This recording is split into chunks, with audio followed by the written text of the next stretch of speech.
تحصنت بلا إله إلا الله، تحصنت بلا إله إلا الله، تحصنت بلا إله إلا الله ما أحييتني، حصنت أبنائي وبناتي وذريتي ورزقي ومالي بلا إله إلا الله. ثم اقرأوا الآية هذه معي الله أنا وياكم. أعوذ بالله من الشيطان الرجيم. بسم الله الرحمن الرحيم.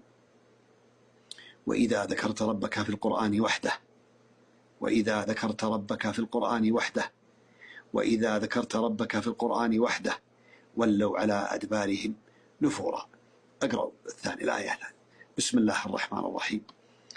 وجعلنا من بين أيديهم سدا ومن خلفهم سدا فأغشيناهم فهم لا يبصرون. قولوا اللهم احجب عني وعن زوجتي وعن أبنائي وذريتي وأحفادي وجميع ما أوتيت من فضل الله. اللهم احجب عني كل عين عائنة، واخرس عني كل لسان مؤذية وقلب حاسد فاسد. اللهم اجعل بيني وبينهم أمدا بعيدا. بسم الله والصلاة والسلام على رسول الله. لا حول ولا قوة إلا بالله.